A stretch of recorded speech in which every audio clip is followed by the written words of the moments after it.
CM ఎవరైనా కానీ steering మాత్రం ఎంఐఎం చేతిలో ఉంది అని అంటున్నారు. Partially right, correct. సంక్రాంతిని ఆషాఢ మాసం పోతుంది, ఎంఐఎం కూడా వాళ్ళతో కూడా వెళ్ళిపోతుంది. కాంగ్రెస్ కాంగ్రెస్ కాంగ్రెస్. రేవంత్ రెడ్డి, సంజయ్ గారు వీళ్ళిద్దరు ఆర్ఎస్ బ్రదర్స్ లాగున్నారు, కలిసి పనిచేస్తున్నారని ఒక వార్త అయితే వస్తుంది. బండి సంజయ్ ఒక పాము, రేవంత్ అన్న ఒక ముంగుస్.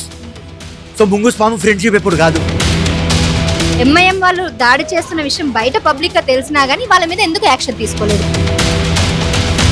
వాళ్ళకు అర్థం కాలేదు.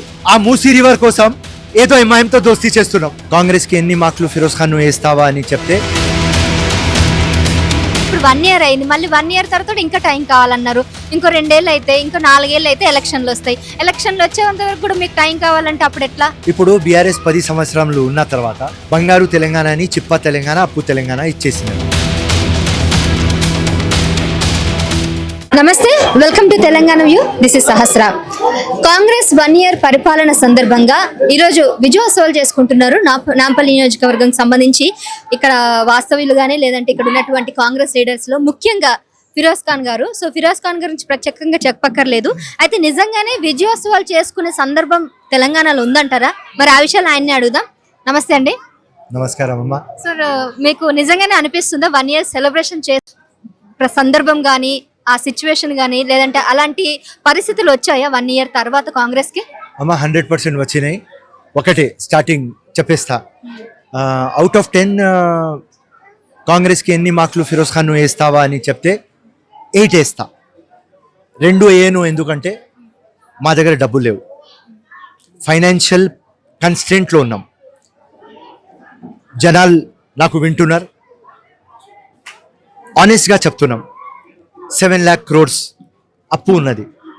అప్పు ఉన్న తర్వాత కూడా మా ముఖ్యమంత్రి ఫార్మర్స్కి 2 లక్షలు వేవ్ అవుట్ చేస్తామన్నారు.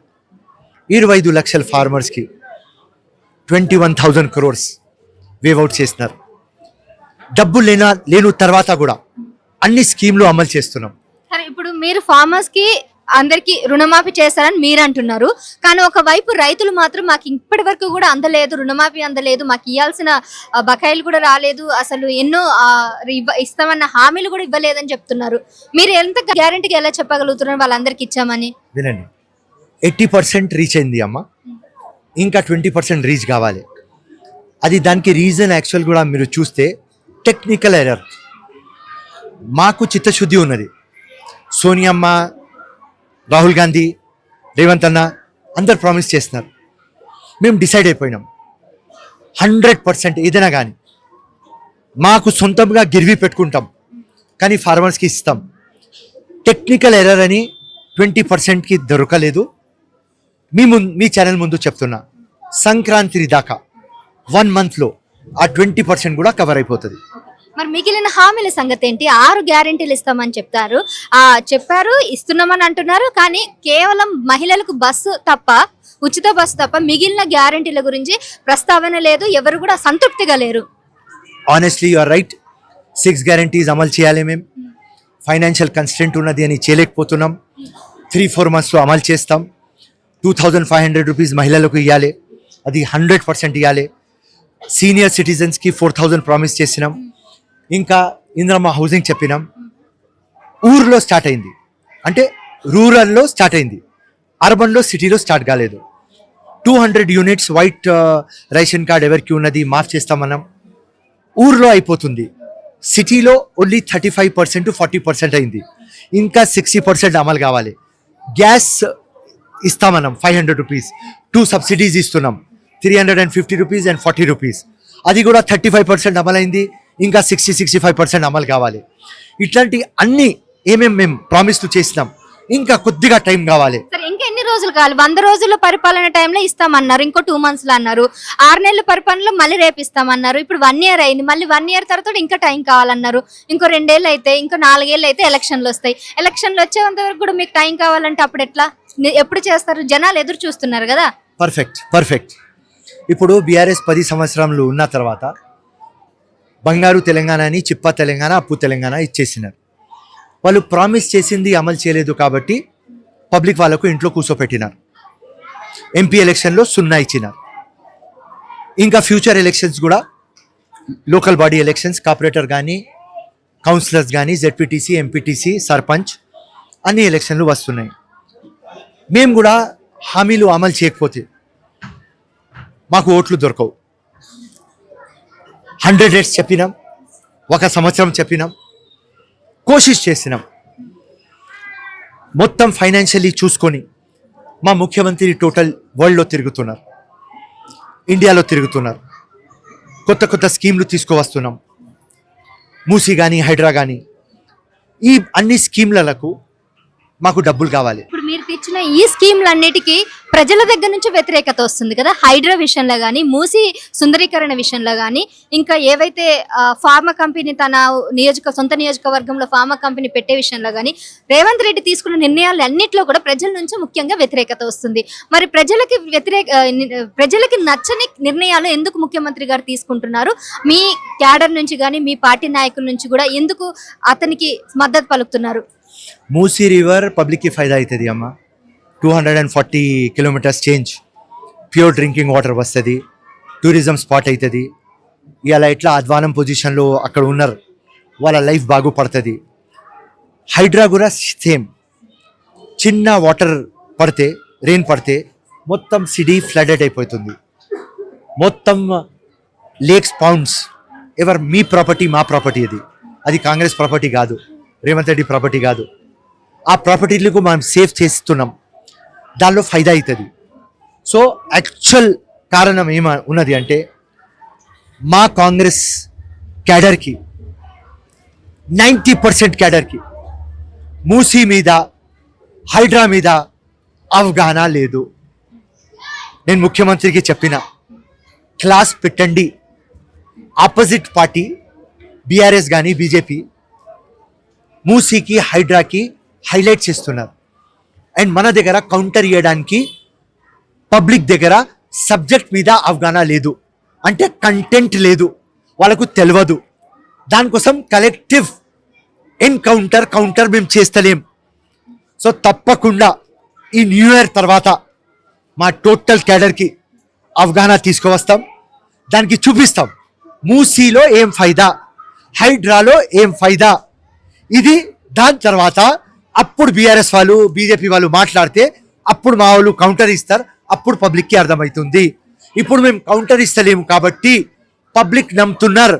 కరెక్ట్, మూసీ పబ్లిక్కి నుక్సాన్, హైడ్రా పబ్లిక్కి నుక్సాన్, కానీ అది అదర్వైజ్ అది పబ్లిక్కి ఫైదా. అంటే ఇప్పుడు క్యాడర్కి మొత్తం మీరు ఒక క్లాస్ తీసుకొని ఒక ఇన్ఫర్మేషన్ మొత్తం దాని గురించి చెప్పిన తర్వాత మీరు మళ్ళీ దీనికి, అంటే ఇప్పుడైతే బ్రేక్ పడింది హైడ్రాకి కానీ మూసీ నదికి కానీ, మళ్ళీ దీన్ని ఆచరణలో పెట్టే అవకాశం ఉందా తర్వాత? 100% అమ్మా. మూసీ రివర్ స్టాప్ కాదు, హైడ్రా స్టాప్ కాదు. ఇది మా లెజెండరీ విజనరీ ముఖ్యమంత్రి రేవంత్ రెడ్డి తీసుకున్న డిసిషన్. ఇది ఒక బ్రేవ్ లీడర్ తీసుకుంటారు ఆ డిసిషన్.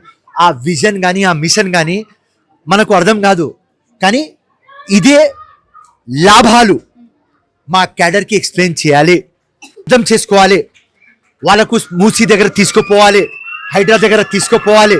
ఎట్లా కొరియా తీసుకుపోయినారు అట్లా ఇక్కడ తీసుకుపోవాలి, అవగాహన ఇవ్వాలి, అప్పుడే అర్థమవుతుంది. సరే, అయితే ఇప్పుడు రేవంత్ రెడ్డి మీద ఇంకా కొన్ని వ్యతిరేకత వస్తుంది. ముఖ్యంగా కాంగ్రెస్ క్యాడర్లోనే ఐక్యత లేదు. మరోవైపు ఏమో రేవంత్ రెడ్డి, సంజయ్ గారు వీళ్ళిద్దరు ఆర్ఎస్ బ్రదర్స్ లాగా ఉన్నారు, కలిసి పనిచేస్తున్నారు అనే ఒక వార్త అయితే వస్తుంది. అది నిజమేనా? అది టోటల్ రాంగ్. కాంగ్రెస్ వరల్డ్లో కాంగ్రెస్లో ఎంత డెమోక్రసీ ఉంటుంది అంటే ఏ పార్టీలో ఉండదు. ఫిరోజ్ ఖాన్ ఎగ్జాంపుల్, ఫిరోజ్ ఖాన్కి మీరు తీసుకోండి. ఇంత వాస్తవాలు మాట్లాడే ఒక వ్యక్తి నేను డిప్లొమాట్ మాట్లాడను, పొలిటికల్గా కూడా మాట్లాడను. మా పార్టీ కూడా తప్పు చేస్తే తప్పు చేస్తున్నారని చెప్తా, రైట్? ఇప్పుడు ఇక్కడ మీ ముందు నిల్చుకొని మా క్యాడర్కి 90%కి అవగాహన లేదు అని చెప్పే ఒక శక్తి ఫిరోజ్ ఖాన్కి ఉన్నది. ఈ శక్తి నాకు ఎవరిచ్చింది? మా కాంగ్రెస్ పార్టీ ఇచ్చింది. ఎందుకు ఇచ్చింది? దానిలో డెమోక్రసీ ఉన్నది అని. సో మేము కోపంలో ఉంటాం, కానీ మొత్తం కాంగ్రెస్ పార్టీ ఒక ఫ్యామిలీ, రైట్? మీరు మస్త్ మీడియా మనుషులు చాలా ఎలక్షన్ ముందు అరే వీళ్ళు యునైటెడ్ లేరు, వీళ్ళు యునైటెడ్ లేరు, వీళ్ళ బతుకునే బస్ స్టాండ్ ఉన్నది, వీళ్ళు ఏం తెలంగాణకి పవర్లో వస్తారని మీరు చెప్పినారు. ఆ రోజు నేను చెప్పిన ఎంతైనా ఉండని, మేం ఫ్యామిలీ, మాకు అది అర్హత మా పార్టీ ఇచ్చింది.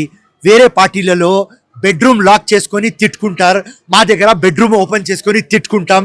సో యూనిటీ కాంగ్రెస్లో ఉన్నది, డెమోక్రసీ ఎక్కువ. Number 1 point. Number 2, Bandi Sanjay, Revanth Reddy next impossible. ఎందుకంటే బండి సంజయ్ ఒక పాము, మా రేవంత్ అన్న ఒక ముంగుస్. సో ముంగుస్ పాము ఫ్రెండ్షిప్ ఎప్పుడు కాదు. కాంగ్రెస్ బీజేపీ ఫ్రెండ్షిప్ కాదు. దునియాలో ఏదైనా పార్టీది ఫ్రెండ్షిప్ అవుతుంది, కానీ బీజేపీ కాంగ్రెస్ ది కాదు. మీరు అన్నట్టు కేంద్రంలో బీజేపీ కాంగ్రెస్ ఎప్పుడు దోస్తానా కాదు, కానీ ఇక్కడ తెలంగాణలో ఇప్పుడు రేవంత్ రెడ్డి తీసుకున్న ఏ నిర్ణయాలైనా ముందుగా క్యాడర్ నుంచి మాట్లాడాలి, కాంగ్రెస్ లీడర్లు మాట్లాడాలి. కానీ రేవంత్ రెడ్డి తీసుకున్న నిర్ణయాలకి ముందుగా బీజేపీ నుంచి బండి సంజయ్ మద్దతు పలకడం కానీ సపోర్ట్ ఇవ్వడం కానీ, ముఖ్యంగా కొన్ని విషయాలలో అతను సపోర్ట్ చేస్తుంటే ఈ అనుమానాలు ప్రజల్లోనూ అటు మీడియాలో కూడా వస్తున్నాయి. బండి సంజయ్ మనసులో ఏమున్నది నేను చెప్పలేను, కానీ Revanth Reddy dead against BJP, dead against Narendra Modi, dead against Narendra Modi team. బండి సంజయ్కు ఏదో లాభం కావాలి, ఏదో పళ్ళు కావాలి ముఖ్యమంత్రితో, దానికోసం ఆయన పాజిటివ్ మాట్లాడుతున్నాడు నేను అనుకుంటా. కానీ రేవంత్ రెడ్డికి ఏం అవసరం లేదు. ఆయన కస్టోడియన్ ఆఫ్ తెలంగాణ, అందరితో బాగా మాట్లాడతారు, కానీ ఎవరితో ఆయనకు ఆపోజిట్ పార్టీతో పని లేదు, స్పెషల్లీ బీజేపీతో. అయితే ఇప్పుడు కేంద్రం గురించి పక్కన పెడితే ఇప్పుడు జనరల్ గా రాహుల్ గాంధీ ఆదానితో కొద్దిగా విమర్శలు చేస్తున్నారు ఆయన చేసే పనుల మీద. కానీ ఇక్కడ చూస్తే ఈయన ఇప్పుడు ఎంఓయూలు చేసుకుంటున్నారు రేవంత్ రెడ్డి, బయట దావోస్ నుంచి పెట్టుబడులు తీసుకొస్తున్నారు, ఆధునిక కంపెనీస్ తో కొన్ని పెట్టుబడులు తీసుకురావడం కానీ వాళ్ళతో ములకత్ చేయడం కానీ ఎంఓయూలు చేసుకోవడం చూస్తా ఉంటే మరి దీన్ని ఎట్లా చూడాలంటారు? మేము క్యాష్ మా దగ్గర తక్కువ ఉన్నది కాబట్టి ఆయన 100 crores తెచ్చి స్కిల్ డెవలప్మెంట్కి ఇస్తామంటే ఓకే రైట్, మంచి పనులు కదా అని మేము తీసుకున్నాం. కానీ ఇమీడియట్గా సెంటర్లో ఇష్యూ అయింది, అదానీలో కేసు బుక్ అయింది అమెరికాలో. ఆ రిపకేషన్స్ వస్తేనే మా ముఖ్యమంత్రి చెప్పేస్తున్నారు 100 crores మేము ఇచ్చేస్తాం. సో 3 లక్షల కోట్లు తెలంగాణ ఇన్కమ్, 100 crores మాకు అవసరం లేదు అని ఆయన వాపస్ ఇచ్చేస్తున్నారు. సో అప్పుడు అదానీ అని మైండ్లో లేదు, తెలంగాణకి ఏదో వస్తుంది కదా మనీ, ఆ ఆలోచనలతో. ఎందుకంటే స్కిల్ డెవలప్మెంట్ నెక్స్ట్ యూత్ కోసం ఫోకస్ ఉన్నది మా గవర్నమెంట్. ఎందుకంటే నెక్స్ట్ యూత్కి మేము డెవలప్ చేస్తేనే తెలంగాణ కానీ హైదరాబాద్ కానీ ఇండియా కానీ గట్టిగా అవుతుంది అని రేవంత్ అన్న మైండ్లో ఉన్నది. ఆ మైండ్లో ఆయనతో ఏదో డబ్బులు తీసుకున్నాం, ఆ పెద్దది అయితేనే రిటర్న్ కూడా ఇచ్చేస్తాం.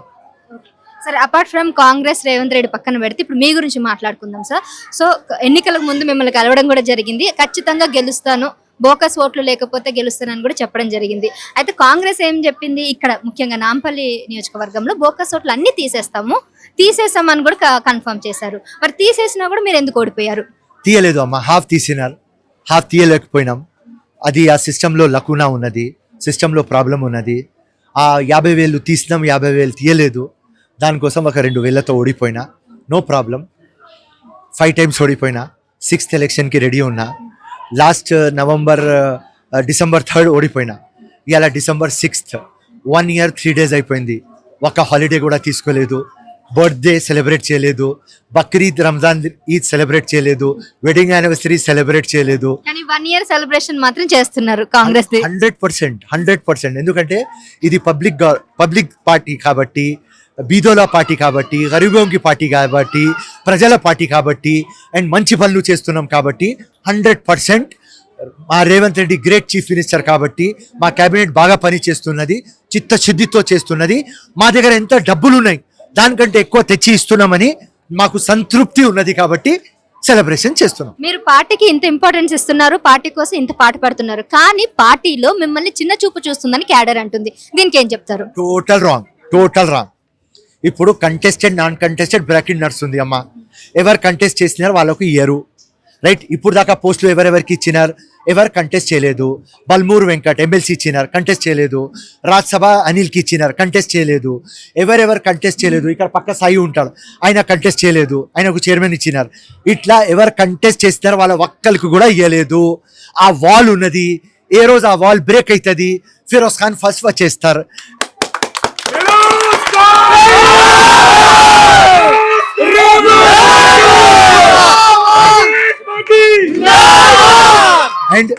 అండ్ ఫిరోజ్ ఖాన్ ది అలవాట్. హై కమాండ్ అంటే రెస్పెక్ట్, ముఖ్యమంత్రి అంటే రెస్పెక్ట్, కానీ పోయి లొంగి పోస్టులు అడగను. ఫిరోజ్ ఖాన్ ఎట్లాంటి క్యారెక్టర్ అంటే కాలు మొక్కాలి అంటే నాంపల్లి ప్రజలది మొక్తా, నా నెత్తి కడుపులో పెట్టాలి అంటే అమ్మ పెట్టా, ఎవరికైనా అడగాలి మొక్కాలి అంటే దేవుడికి అడుగుతా, ఎవరికి అడగమా.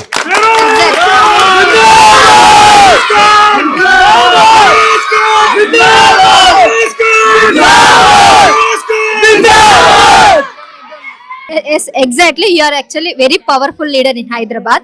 బట్ ఇంత పవర్ఫుల్ లీడర్ మేము యాక్చువల్లీ ఎక్స్పెక్ట్ చేసాము. మీరు ఖచ్చితంగా ఎన్నికల్లో గెలిచి ఏదో ఒక పోస్ట్ లో ఉంటారని ఎక్స్పెక్ట్ చేసాం. బట్ మీరు అన్నట్టు బోగస్ ఓట్ల వల్ల 2000తో ఓడిపోవడం జరిగింది. That's fine. బట్ నెక్స్ట్ మిమ్మల్ని ఏ పోస్ట్ లో చూసే అవకాశం ఉంది, ఎలా చూడొచ్చు అంటారు? అమ్మ చాలా ఆప్టమిస్టిక్ వ్యక్తి పర్సన్. నేను 5 times ఎలక్షన్ ఓడిపోయి 20 years నుంచి పని చేసిన తర్వాత కూడా 1% కూడా ప్యాషన్ తగ్గలేదు, 1% కూడా కమిట్మెంట్ తగ్గలేదు, 1% ఫైర్ తగ్గలేదు. నేను చెప్తున్నా, ప్రజలు ఆకాంక్ష ఏమున్నది అంటే ఫిరోజ్ ఖాన్ మినిస్టర్ కావాలి. ఆ దేవుడు, మా అమ్మ నాన్న, ప్రజలు, రేవంత్ అన్న, హైకమాండ్ ఆశీర్వాదం ఉంటది అని నమ్ముతున్నా. 3, 4, 5 months లో వచ్చేస్తా. కాంగ్రెస్ 1 year అయింది, 4 years అయిపోయిన తర్వాత మళ్ళీ 5 years కాంగ్రెస్ ఉంటుంది, 9 years కాంగ్రెస్ ఉంటుంది. 100% ఇప్పుడు మినిస్టర్ అయితా, లేకుంటే ఎమ్మెల్సీ అయితా, లేకుంటే రాజ్యసభ అయితా, లేకుంటే నెక్స్ట్ టైం గెలుస్తా. 100% ఫిరోజ్ ఖాన్ పబ్లిక్ మంచి. అండ్ కాంగ్రెస్ పార్టీకి మీ ఛానల్ ముందు చెప్తున్నా, మీరు ఇస్తే పబ్లిక్ కి లాభం అవుతుంది. నా సొంత ఇంటికి నేను పెట్టను, సొంత ఇంటి దగ్గర నుంచి తెచ్చి తెచ్చి తెచ్చి ఇక్కడ దాకా పెట్టినా కాంగ్రెస్ పార్టీ ఇవ్వకపోతే కూడా రక్తం కూడా కాంగ్రెస్ పార్టీకి ఇచ్చేస్తా.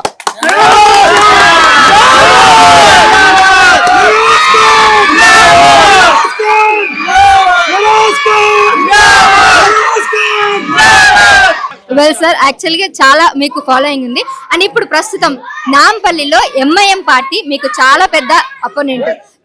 చాలా ఏళ్ళుగా ఎంఐఎం పార్టీ నుంచి మీరు వాళ్ళకి పోరాటం చేస్తున్నారు. అయితే గతంలో మీకు అంటే ఎగ్జాక్ట్ గా ఎవరు అని తెలియదు కానీ దాడి జరిగింది, అవునా కదా? మీ మీద దాడి జరిగింది. అయితే బయట పబ్లిక్ నుంచి వచ్చిన రెస్పాన్స్ మీ పార్టీలో మీకు ఎందుకు స్పందన రాలేదు? అంత ఎంఐఎం వాళ్ళు దాడి చేస్తున్న విషయం బయట పబ్లిక్ గా తెలిసినా గానీ వాళ్ళ మీద ఎందుకు యాక్షన్ తీసుకోలేదు? కరెక్ట్. కానీ కొంత టైం తర్వాత పిసిసి ప్రెసిడెంట్ మహేష్ కుమార్ గౌడ్ కానీ, మా ఇన్ఛార్జ్ దీపాదాస్ మున్షి కానీ, మా ఏఎస్ఐసి ఇన్ఛార్జ్లు సెక్రటరీ విశ్వనాథ్ గారు కానీ, విష్ణునాథ్ గారు కానీ, ఆల్ మినిస్టర్స్ నా సపోర్ట్కి వచ్చినారు. కానీ ఏమైంది ప్రాబ్లం అంటే ఇమీడియట్గా రాలేదు. వాళ్ళకు అర్థం కాలేదు. ఎందుకంటే ఆ మూసీ రివర్ కోసం ఏదో ఎంఐఎంతో దోస్తీ చేస్తున్నాం, రేవంత్ అన్న దోస్తీ చేస్తున్నాడు. మినిస్టర్లకు, మా లీడర్లకు అర్థం కాలేదు. ఫిరోజ్కి సపోర్ట్ చేయాలి, చేయవద్దు. కానీ అందరికీ తెలుసు ఫిరోజ్ వాస్తవం, ఫిరోజ్ కరెక్ట్ చేస్తాడు. ఫిరోజ్ అక్కడ ఆ కొట్లాటలో గమ్మును కూకున్నాడు. ఎందుకంటే రూలింగ్ పార్టీ ఉన్నది, కాంగ్రెస్ పార్టీ బద్నాం కావద్దు, రేవంత్ రెడ్డి బద్నాం కావద్దు అని ఆయనకు అంత ఫైర్ ఉన్న ఒక వ్యక్తి గమ్మును కూకున్నాడు. మేము సపోర్ట్ చేయాలి అని మనసులో ఉన్నది. కొన్ని రోజుల తర్వాత వాళ్ళు బయట పెట్టినారు. ఓకే, చిన్న కేసు పెట్టలేదు, నో ప్రాబ్లం. కానీ టోటల్ పార్టీ ఒకటే వాయిస్ లో చెప్పింది, ఫిరోజ్ ఖాన్ తుమ్ ఆగే బడో, హమ్ తుమారే సాథ్ హై.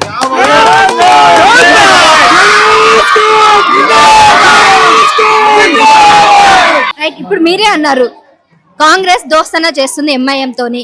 సో ఇప్పుడు మీరు ఇన్ని రోజుల నుంచి ఎంత ఫైట్ చేస్తున్నారు ఎంఐఎం నుంచి, ఎంఐఎం కోసం, లేకపోతే వాళ్ళ మీద అగేన్స్ట్ గా ఎంత పోరాటం చేస్తుంటే, మరోవైపు కాంగ్రెస్ లీడర్లు కానీ లేదా ప్రభుత్వం కానీ ఎంఐఎంతో ములాఖాత్ చేస్తుంటే మీకు ఎప్పుడు సపోర్ట్ జరుగుతుంది? మరి మీరు ఒక్కరిగా ఎలా ఒంటరిగా పోరాడతారు? అమ్మా, హైకమాండ్ ఎంఐఎం కి సపోర్ట్ చేయదు, ఏదో మూసీ రివర్ ఈక్వేషన్ ఉన్నది అని రేవంత్ అన్న టెక్నికలీ ఆ సపోర్ట్ అడిగినారు.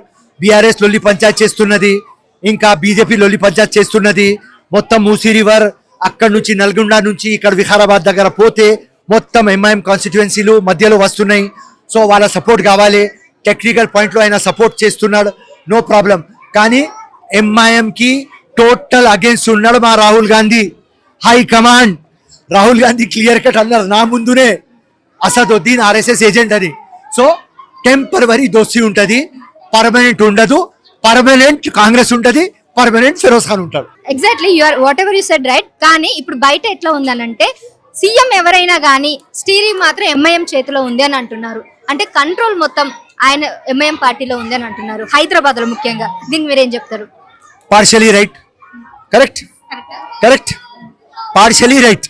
అంటే ఎన్ని రోజుల వరకు? టిల్ సంక్రాంతి. ఆషాఢ మాసం పోతుంది, ఎంఐఎం కూడా పోతుంది. కేవలం కొన్ని ప్రాజెక్ట్స్ కోసం ఇలా ములైకెత్ అంతే. హైకమాండ్ మొత్తం ఇండియాలో తిరిగి కాంగ్రెస్ కి వీక్ చేస్తారు ఈ బట్టబాజులు. వాళ్ళకు ఎట్లా పెడతాం? No no no, time being temporary, ఏదో మనకు లాభం అవుతుంది అని హైకమాండ్ గమ్మును కూకున్నారు. తర్వాత కుకోం చెప్పేస్తున్నాం కదా, సంక్రాంతి ఆషాఢ మాసం పోతుంది, ఎంఐఎం కూడా వాళ్ళతో కూడా వెళ్ళిపోతుంది. కాంగ్రెస్ కాంగ్రెస్ కాంగ్రెస్ అదే ఉంటది. రైట్. సో ఫైనల్ గా విజయోత్సవంలో భాగంగా మీరు ఇప్పుడు నాంపల్లికి ఏం చేస్తున్నారు అంటే, మీరు అన్నారు గెలిచినా గెలవకపోయినా ఇక్కడ మనిషిని, నేను ఫిరోజ్ ఖాన్ అంటేనే నాంపల్లికి వాస్తవ్యులు, ఇక్కడ వీళ్ళ కోసం చేస్తున్నాను అన్నారు. సో ఇప్పుడు మీరు పార్టీలో లేరు కాబట్టి మీరు పర్సనల్ గా ఏం చేస్తున్నారు? ఇప్పుడు విజయోత్సవాలు అని చెప్పి కొన్ని కార్యక్రమాలు అయితే చేస్తున్నారు, దాని గురించి ఒకసారి చెప్పండి. 24 hours పబ్లిక్ లో ఉంటారని నేను ఎంత సంపాదిస్తా మొత్తం 90% పబ్లిక్ కి పెడతా. ఇప్పటి నుంచి కాదు, 20 years నుంచి. ఒకటే లొల్లి పంచాయతీ ఉన్నది నా భార్యతో. ఇప్పుడు దాకా ఒక కార్ ఇప్పియలేదు, బండి ఇప్పియలేదు, ఇల్లు ఇప్పియలేదు, ఫ్లాట్ ఇప్పియలేదు, ఫార్మ్ హౌస్ ఇప్పియలేదు, బంగారం ఇప్పియలేదు, డైమండ్ ఇప్పియలేదు. అట్లాంటి పరిస్థితిలోనున్నా. సో మొత్తం పబ్లిక్ కి తెలుసు ఫిరోజ్ ఖాన్ జీవితం అంకితం చేస్తున్నారు నాంపల్లికి. నాంపల్లి నా ఫ్యామిలీ. నా భార్యకి పెళ్లి చేసే ముందు నేను చెప్పిన, నేను ఒక నాంపల్లితో ప్రేమలో ఉన్నా, నీతో సెకండ్ ప్రేమలో ఉంటా, మీతో సెకండ్ ప్రేమలో ఉంటా. డబ్బులు ఎంత వస్తే నాంపల్లికి పెడతా, మిలిగితే నీకు ఇస్తా. ఇదే పరిస్థితి 20 years నుంచి నడుస్తుంది. సో నా భార్యతో రోజు కొట్లాట అవుతుంది. డివోర్స్ ఇస్తా అనలేదా? ప్రేమ చేస్తుంది, లవ్ మ్యారేజ్ చేస్తున్నారు. రైట్, రామ్ కనిపిస్తారు నాలో. రైట్. సో ఆ సీతమ్మ నాకు ఇడవదు, కానీ సీతమ్మ నాకు చెప్తుంది ఎప్పుడు దాకా నువ్వు నాంపల్లి నాంపల్లి, నాకు కూడా ఈ ఏదైనా డబ్బులు. సో ఎప్పుడైనా ఎక్కువ డబ్బులు వస్తే తప్పకుండా పెళ్ళంకి ఇస్తా. ఎంత డబ్బులు సంపాదిస్తున్నా మొత్తం నాంపల్లికి పెడుతున్నా. దీంతో మీకు అర్థమవుతుంది నాంపల్లి కోసం నా ప్రాణం గాని, నా చెమట గాని, నా డబ్బులు గాని, నా రక్తం గాని అంకితం చేసిన. రైట్, చూసారు కదా, ఫిరోజ్ ఖాన్ చాలా కాన్ఫిడెంట్ గా ఉన్నారు. నాంపల్లిలో ఒక స్ట్రాంగ్ కాంగ్రెస్ లీడర్ అని చెప్పొచ్చు. గత 20 ఏళ్ల నుంచి నాంపల్లి కోసం పోరాడుతూ ఉన్నారు. అయితే తను చేసిన కొన్ని మిస్టేక్స్ వల్ల తను గెలవలేకపోయాను, ముఖ్యంగా బోగస్ ఓట్ల విషయంలో కూడా తనకు అన్యాయం జరిగిందని కూడా చెప్తున్నారు. అది వాస్తవానికి అందులో ఎంత నిజం ఉంది, ఎంత అబద్ధం ఉంది అది పక్కన పెడితే ఈసారి మాత్రం ఖచ్చితంగా గెలుస్తానని అయితే ధీమా వ్యక్తం చేస్తున్నారు. అయితే ఇప్పుడు 1 year పరిపాలన సందర్భంగా ఆయన ఇక్కడ కొన్ని కార్యక్రమాలు చేస్తున్నారని ఇక్కడికి రావడం జరిగింది. కాబట్టి ఆ విషయానికి వస్తే తను చెప్పింది ఏంటంటే, 6 గ్యారెంటీల విషయంలో కాస్త వెనుకబడ్డాము, కానీ ఈ సంక్రాంతి తర్వాత అన్నీ కూడా మేము కంప్లీట్ చేస్తాము, ఇంకొక 4 నెలలు టైం ఇవ్వండి, ఈ 4 monthsలో 6 గ్యారెంటీస్ కూడా కంప్లీట్ చేస్తామని చెప్పేసి అంటున్నారు. ఇకపోతే ఎంఐఎం పార్టీ గురించి తను ఎదుర్కొంటున్న సమస్యలు, వాళ్ళు ఇప్పటి వరకు పోరాడుతున్నటువంటి సమస్యల గురించి కూడా చెప్పారు. ఈసారి ఎంఐఎం అయితేనేమి, బీజేపీ అయితేనేమి, ఎవరైతేనేమి మాకైతే అడ్డురారు, ఖచ్చితంగా వాళ్ళందరినీ దాటుకొని ముందుకు వెళ్తామని కూడా ఆయన చెప్తున్నా ఉన్నారు. సో ప్రస్తుతం ఉన్నటువంటి ఎంఐఎం, అదేవిధంగా కాంగ్రెస్ ములాఖత్ గురించి కూడా అడిగితే కొన్ని రోజులు మాత్రమే అని చెప్తున్నారు. ఆ తర్వాత అంతా సక్రమంగా నడిచిపోతుంది. డెఫినెట్గా నెక్స్ట్ సంక్రాంతి తర్వాత సింగిల్గా కాంగ్రెస్ వెళ్తుంది. తాను తీసుకున్న నిర్ణయాలు ఏవైతే ఉన్నాయో రేవంత్ రెడ్డి, అవన్నీ కూడా ఖచ్చితంగా ముందుకు వెళ్లే పదంలోనే వాళ్ళు వెళ్తారు. దానికి క్యాబినెట్తో సహా నేను కూడా సపోర్ట్ చేస్తానని ఫిరోజ్ ఖాన్ అంటున్నారు. సో ఈ విధంగా తను కాంగ్రెస్ గురించి, తన పార్టీ గురించి తన వ్యక్తిగత విషయాలు అన్నీ కూడా షేర్ చేసుకోవడం జరిగింది తెలంగాణ వ్యూతో. మరిన్ని విషయాలు ఖచ్చితంగా నెక్స్ట్ కలిసినప్పుడు చెప్తానన్నారు. సో అంటిల్ దెన్ మీరు కూడా ఇంకేమైనా చెప్పాలి, ఇంకేమైనా మీ అభిప్రాయాలను కూడా అడగాలి, తెలుసుకోవాలి అని అనుకుంటే మీరు ఏమనుకుంటున్నారో దానికి సంబంధించి అవన్నీ కూడా కింద కమెంట్ సెక్షన్లో అయితే తెలియపరుస్తారు. మీరు పంపిన ఆ మెసేజ్లకి మేము డెఫినెట్గా నెక్స్ట్ లీడర్తో మాట్లాడడం కానీ, లేదా మీ ప్రజా సమస్యల గురించి ఏమైనా ఉన్నా కూడా నెక్స్ట్ ప్రజల దగ్గరికి వెళ్ళి మాట్లాడడం కానీ, ఇవన్నీ కూడా మేము చేయడం జరుగుతూ ఉందన్నమాట. So this is Sahasra, Nampally, Hyderabad, with journalist Malleshwari, videographer. Thank you.